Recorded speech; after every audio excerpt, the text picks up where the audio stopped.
জন্ম আবাগির বেটি তুই। তোর মতো মেয়ের ছায়া যার ঘরে পড়বে তার সর্বনাশ হবে। তুমি হঠাৎ করে সকাল সকাল এরকম কেন কথা বলছো? তুই আমার ছেলেকে খেয়েছিস, এখন তুই এই সংসারটাকে খাবি, আমি বেশ বুঝতে পেরেছি। হঠাৎ তুমি এরকম উল্টো পাল্টা কথা বলছো কেন? উল্টো পাল্টা বলছি না, ঠিক বলছি। যেটা বলছি একদম ঠিক বলছি। কিন্তু তুমি ছেলে হারিয়ে যেমন কষ্ট পেয়েছো, আমিও তো নিজের স্বামীকে হারিয়েছি, বলো। অত কথা আমি শুনতে চাইছি না। আমি যেটা বলতে চাইছি সেটা হচ্ছে তুই একটা রাক্ষসী, আর তুই এসেছিস আমাদের পরিবারে, আমাদের পরিবারটাকে একেবারে শেষ করে দিতে। সেটা আমি এতদিন বুঝতে পারিনি, এখন বুঝতে পারছি। তুমি কেন আমাকে এই কথাগুলো বলে কষ্ট দিচ্ছ বলো তো? আজকে তোমাদের পরিবার ছাড়া আমার আর কি আছে? আমি তোমাদের পরিবারের থেকে নিজেকে তো আলাদা মনে করি না। আর আমাদের পরিবারের জন্য আমি এত কিছু করছি, তারপরেও তুমি আমাকে এতগুলো কথা শোনাচ্ছ। তুই আসলে একজন শাকচুন্নি। ভালো ভালো কথা বলে আর ভালো ভালো ব্যবহার করে লোকের মন ভোলাস, তারপর তার রক্ত চুষে চুষে খাস। আমি তোমাকে নিজের মা মনে করি, আর তুমি আমাকে এরকম ভাবে কথা বলছো? তোর এই মা বলার নিকুচি। তোর মতো মেয়েকে আমি যে ঘরে রেখেছি সেটা ভাবতেই আমার কষ্ট হচ্ছে। তুই আমার একটা ছেলেকে মেরেছিস, তুই সুযোগ পেলে আমার পুরো পরিবারটাকে মারবি। তাই আমি তোকে এই বাড়ি থেকে যতক্ষণ না ঝেঁটিয়ে বিদায় করতে পারছি ততক্ষণ আমার নাম নয়। তোমাকে কিছু কথা পরিষ্কার করে বলার ছিল আমার। কি বলবে তুমি? কিছু হয়েছে নাকি আবার সংসারে নতুন করে? কথাটা হচ্ছে যে একজন সংসারে টাকা পয়সা দেবে, সংসারের ঝি চাকরের মতো খাটবে, আর অন্যজনেরা পায়ের ওপর পা তুলে বসে মজা করবে, সেটা তো আর হয় না। আর সেটা যদিও হয়, আমি পারবো না মানিয়ে নিতে। কেন, কি হয়েছে আমাকে একটু পরিষ্কার করে বলবে? তুমি টাকা পয়সা দিয়ে এই সংসারটাকে চালাচ্ছ, সব দায় দায়িত্ব নিচ্ছ তুমি। আমি এত খাটাখাটনি করছি, আর ওই মেয়েটা নীলিমা সারাক্ষণ পায়ের ওপর পা তুলে বসে আছে। তাহলে কি করতে পারি একটু বলবে কি? আমি কাল মাকে পরিষ্কার বলে দেব যে এই সংসারে যে কোনো একটা জিনিস হবে, হয় ও খাটাখাটনি করবে, তুমি পয়সা রোজগার করবে, না হলে ওকে এই বাড়ি থেকে বেরিয়ে যেতে হবে। তুমি যেটা বলছো সেটা তো ঠিক কথাই গো। একবার ভেবে দেখো তো, কিরকম অলক্ষণে মেয়ে। ও আসার পরেই তোমার ভাই মারা গেল। এমন মেয়ে থাকার থেকে না থাকা ভালো। কথাটা কিন্তু খুব খারাপ বলনি তুমি। মাকে তুমি বলো যদি তোমার কথা না শোনে তাহলে আমি নিজে বলবো, বুঝলে? এমন ভাবেই বলবো যেন শুনতে বাধ্য হয়। আর যদি তোমার মা শুনতে বাধ্য না হয়, তাহলে এই বাড়িতে আমি আর থাকতে পারবো না। তুমি কেন চলে যাবে খামোকা? যদি প্রয়োজন হয় ওই মেয়ে ছেলেটাকে ঘর থেকে ধাক্কা দিয়ে বের করে দেব। তুমি অত চিন্তা করো না তো। সেটা তোমাদের বিষয়, কাকে রাখবে কাকে না রাখবে। কিন্তু এইভাবে চললে আমি যে থাকতে পারবো না, সেটা আমি তোমাকে পরিষ্কার করে বলে দিলাম।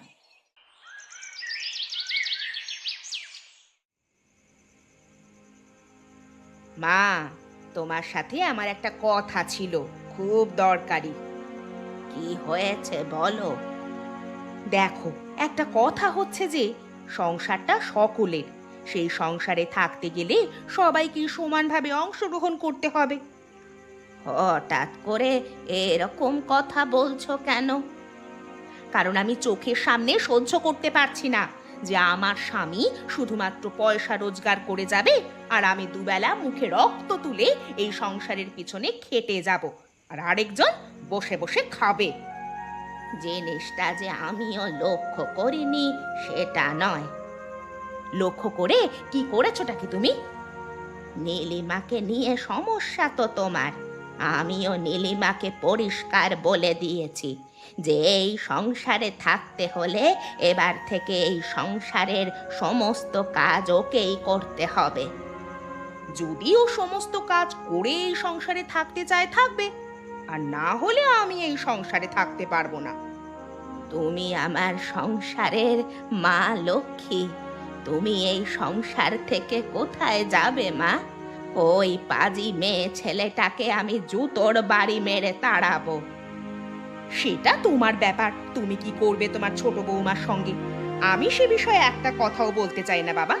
আমি শুধু বলতে চাই যে ওই মেয়েটা ছল করতে জানে, আর ওরকম মেয়ে ছেলেকে শায়েস্তা করতে না পারলে এই সংসারটা কিন্তু ভেঙে যাবে।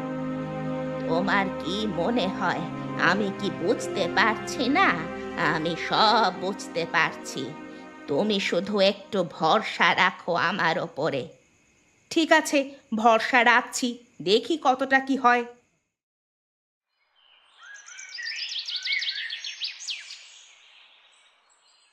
দেখ দেখ শয়তান মেয়ে ছেলে, তোকে আমি একটা পরিষ্কার করে কথা বলে দিচ্ছি। তুমি আবার আমাকে অপমান করছো মা? অপমান নয়, তোর কারণে আমার ছেলে মারা যাওয়ার পরেও তোকে যদি আমার এই ঘরে রাখতে হয়, তাহলে এই ঘরে একজন ঝি যেরকম কাজ করে সেই রকম কাজ করে বেঁচে থাকবি। তার চেয়ে বেশি কিছু কোনোদিন আশা করবি না। আমি তো তোমাদের ভালোবাসা ছাড়া আর কোনোদিন কিচ্ছু আশা করিনি। ভালোবাসা পেতে গেলে ভালোবাসা দিতে হয়, আর তুই ভালোবাসা পাওয়ার যোগ্য নোস। আমি তোমাদের মন পাওয়ার জন্য কি করতে পারি বলো, আমি সেটাই করব। মন পাওয়ার কথা তো তুই ছেড়েই দে। প্রথমত তুই এই সারা ঘর পরিষ্কার করবি, রান্না করবি, এবং যাবতীয় যা কাজ সব কিছু তুই করবি।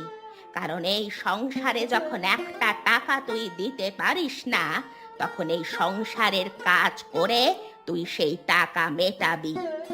কিন্তু আমার দোষ কি বলো? তুই একটা শয়তান মেয়ে ছেলে, এটাই তোর দোষ। আমি যদি অজান্তেই কোনো ভুল করে ফেলি, তাহলে আমাকে ক্ষমা করে দিও। তুই যে অপরাধ করেছিস তার কোনো ক্ষমা নেই। আমি জানি না আমি তোমাদের কাছে কি অপরাধ করেছি, তবে তোমরা যা বলছো আমি সেটাই মেনে নেব। শুধু মেনে নিবে না, কুকুরের মতো থাকবি পড়ে ঘরের এক কোণে। পায়ের জুতো যেরকম ভাবে থাকে সেরকম ভাবে থাকবি।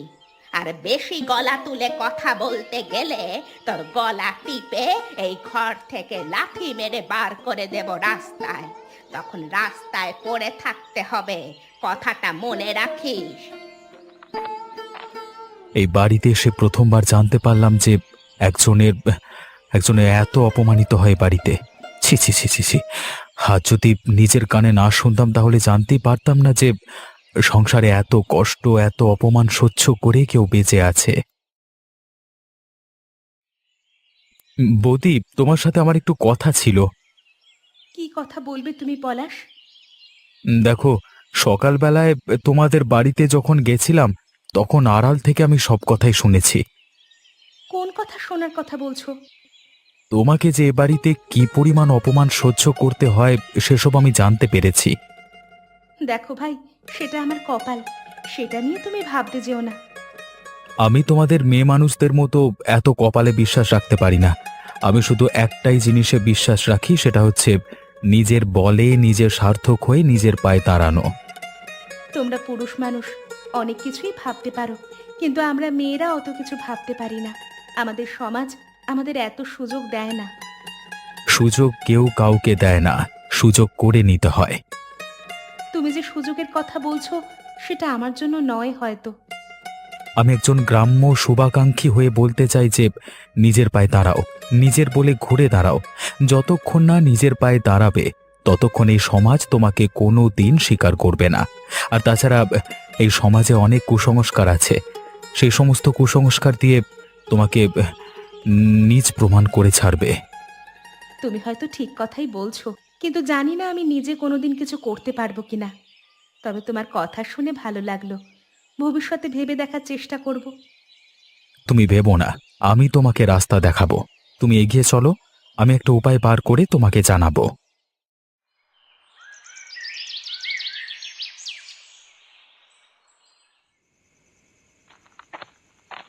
দাঁড়াও নীলিমা,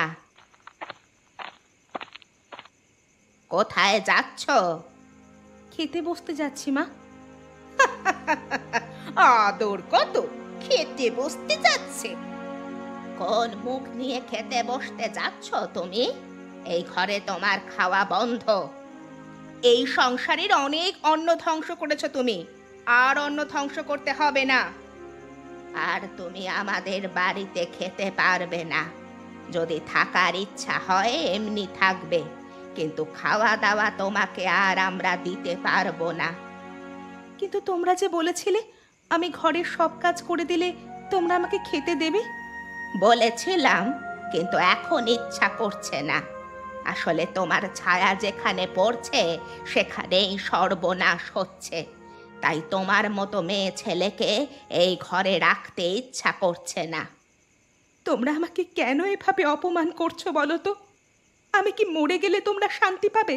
ওপরওয়ালা যে কেন আমাকে ডেকে নিচ্ছেন না তার কাছে? ওপরওয়ালা তোমার মতো পাপীকে তার কাছে নিতেও চায় না। তোমাদের ঠাঁই হয় রাস্তায়।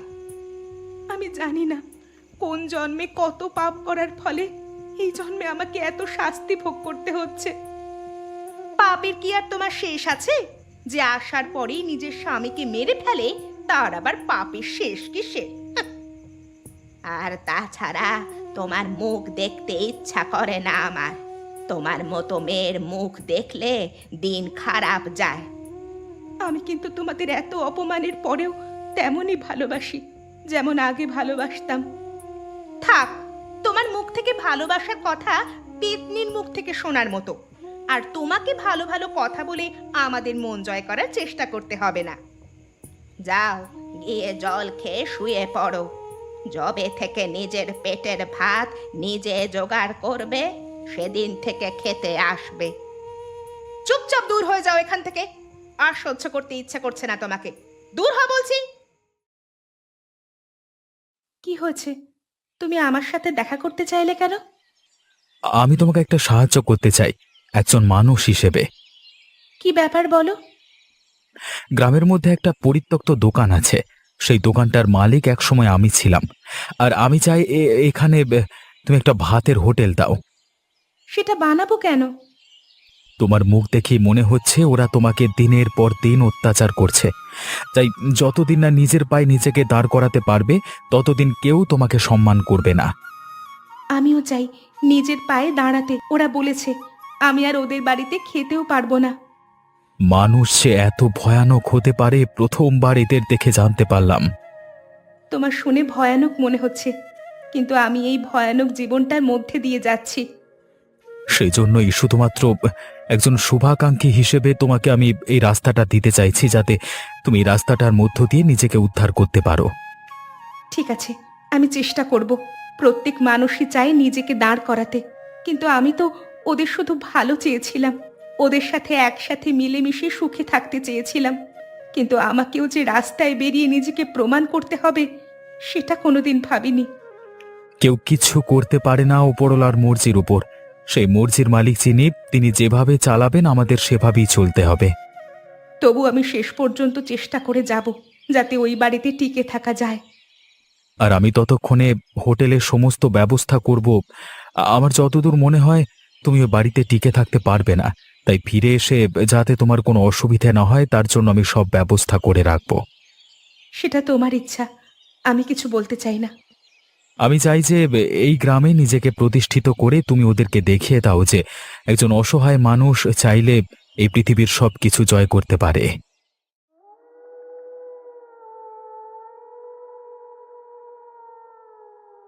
এই এই শয়তান মেয়ে ছেলে, তুই কি করছিস রে এখানে এত রাতে? ও মা, আমি আমি ভয় পেয়ে গেছি। ইয়ে মানে আমাকে ছেড়ে দাও। তোর এত বড় সাহস, তুই রাতের বেলায় রান্নাঘরে এসে খাবার চুরি করছিস? তোকে আমি বলেছিলাম যে তোকে আর খেতে দেব না। আমি পুরো একটা দিন কিচ্ছু খাইনি। আমার যে খুব খিদে পেয়েছে। খিদে পেয়েছে তো রাস্তায় গিয়ে খাবি ভিক্ষা করে। এখানে তোকে কোনো রকম খেতে দেওয়া হবে না।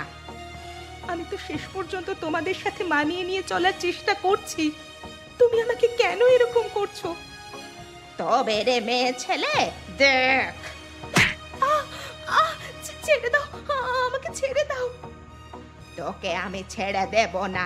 তোর সাহস কি করে হয় তুই রান্নাঘরে ঢুকে আমাদের কষ্টের খাবার চুরি করে খাচ্ছিস? হ্যাঁ, এই বাড়িতে তোর কোনো জায়গা নেই এরপর থেকে।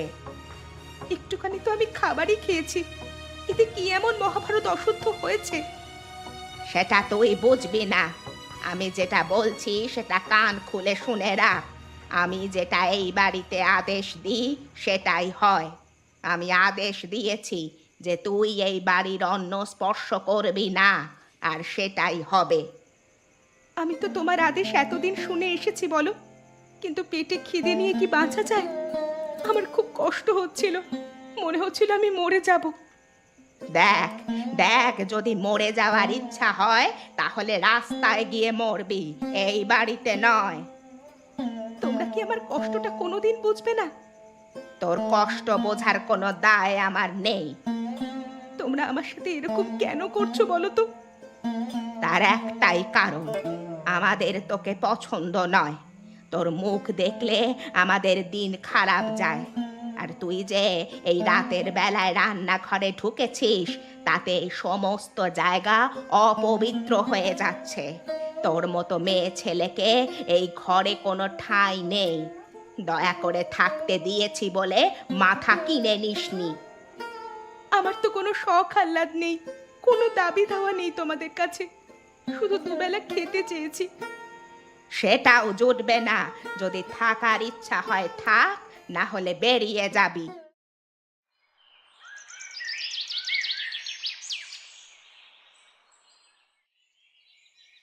কিছু ব্যবস্থা হয়েছে পলাশ? হোটেল খোলবার জন্য আমি সমস্ত জোগাড় যন্ত্র করে ফেলেছি। কি জোগাড় করেছো একটু শুনি। আমার ওই যে পুরনো হোটেলটা ছিল, ওখানে আমি সমস্ত ব্যবস্থা করে ফেলেছি একটা মাছ ভাতের হোটেল খোলবার জন্য। এবার শুধু তুমি যাবে, গিয়ে রান্না করবে, তারপরে আমরা হোটেল খুলে দেব। আমি কাল লুকিয়ে লুকিয়ে খিদে পেয়েছিল বলে খেতে গিয়েছিলাম, তাই জন্য আমাকে প্রচুর মার মেরেছে এবং অপমান করেছে রাতের বেলায়। আমার তো কথাগুলো শুনেই গায়ের ভেতরে জ্বালা করছে। এবারে ভেবে দেখো, আমি এই অবস্থার মধ্যে দিয়ে আছি, তাও আমি ওদেরকে ছেড়ে যেতে চাই না। শেষ মুহূর্তে যদি ওরা আমাকে মানিয়ে নেয় তাহলে আমি ছেড়ে যাব না। আচ্ছা, এখন ছেনালি করে এই সব কথা বলা হচ্ছে? গোপনে গোপনে জল এত দূর গড়িয়ে ফেলেছে? আজকেই আমি এর ব্যবস্থা করব। যদি এর ব্যবস্থা আমি সঠিক না করতে পেরেছি তবে আমার নাম নয়। এই দৃশ্য দেখার আগে আমার মৃত্যু হলো না কেন? ছি ছি ছি ছি ছি।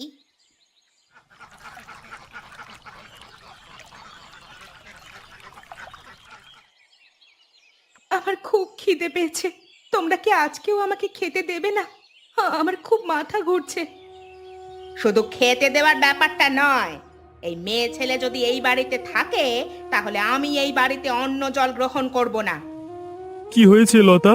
আবার নতুন করে কিছু হয়েছে নাকি? ঢলানি দেখে বেড়াচ্ছি। রাস্তাঘাটে ওই পলাশ নামের ছেলেটার সাথে এই নীলিমা গোপনে গোপনে কথা বলছে। কোথায় গিয়ে যেন হোটেল খোলার ব্যবস্থা করছে এরা। কি বললে তুমি? কি সব উল্টোপাল্টা কথা বলছো? হ্যাঁ, দিদি, তোমার একটু ভুল হচ্ছে, ব্যাপারটা সেরকম নয়, আমাকে একটু বুঝিয়ে বলতে দাও।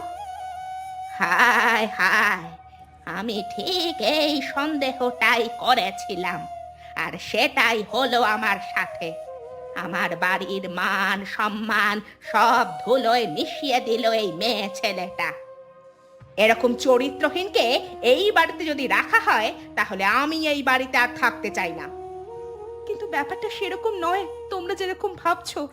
পলাশ আমার নিজের ভাইয়ের মতো, ও নিজের দিদিকে যেরকম সাহায্য করে সেরকম ভাবেই আমাকে সাহায্য করতে চেয়েছে। ওরকম কত ভাই যে আছে সমাজে সেটা আর আমরা জানতে চাই না, বুঝলে? ঠিক আছে, তোমরা যখন আমাকে বিশ্বাস করো না আর আমার উপর এরকম অত্যাচার করছো, আমিও আর এই বাড়িতে থাকবো না। থাকতে তোকে কে বলেছে? বেরিয়ে যা, বেরিয়ে যা বলছি। এখান থেকে বেরিয়ে যা, না হলে আমরা তোকে মেরে এই বাড়ি থেকে বার করব। জুতোর বাড়ি মারলেই সব ভূত নেমে যাবে। তোমাদের আর অত কষ্ট করতে হবে না, আমি বেরিয়ে যাচ্ছি এই বাড়ি থেকে। যেদিন নিজেকে প্রমাণ করতে পারবো সেদিন তোমরা বুঝবে।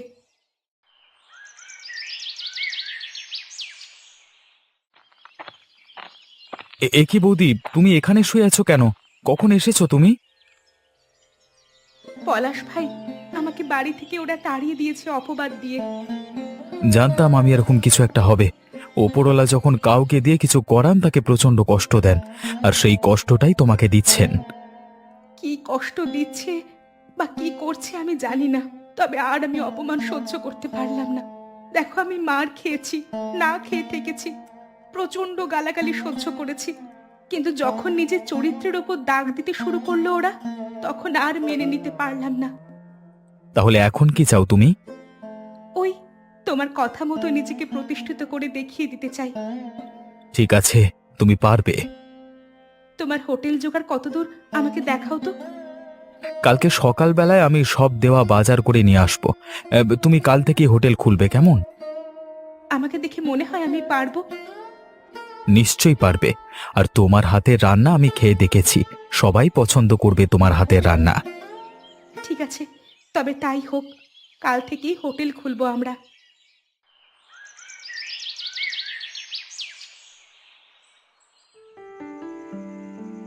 বউ দেমাগ দেখিয়ে বলে গেল যে হোটেল খুলবে। কত বড় তীর মারতে পারে একবার দেখার ইচ্ছা হচ্ছে। ওই মেয়ে ছেলে করতে পারে না এমন কোনো কাজ নেই। সত্যি যদি আমাদের মাথার ওপর দিয়ে চলে যায় তখন কি হবে? ভেবো না, অত মুরদন নেই। শত্রুকে কখনো ছোট করে দেখা উচিত নয়। আমি সত্যি করে বলছি, কালকে চলো একবার দেখে আসা হবে। কিন্তু আকাশের যা অবস্থা দেখে মনে হচ্ছে কালকে ঝড় হবে তো। ঝড় জল যাই হোক, ওই মেয়ে যখন বলেছে তখন কিছু একটা করেই ছাড়বে। তাহলে তো আমাদেরও গিয়ে দেখতে হচ্ছে কতটা কি করলো। বিশ্বাস করো, যদি দেখি সত্যি হোটেল খুলেছে তাহলে ওকে মারধর করে ওর সব হোটেল ভেঙে দেব। ঝড় জল যাই হোক, ওই মেয়ে যখন বলেছে তখন কিছু একটা করেই ছাড়বে। সে আর বলতে, সারা জীবন পায়ের জুতোর মতো থেকেছে, পায়ের জুতোর মতনই থাকবেও, কোনো দিন উঠে দাঁড়াতে দেওয়া যাবে না।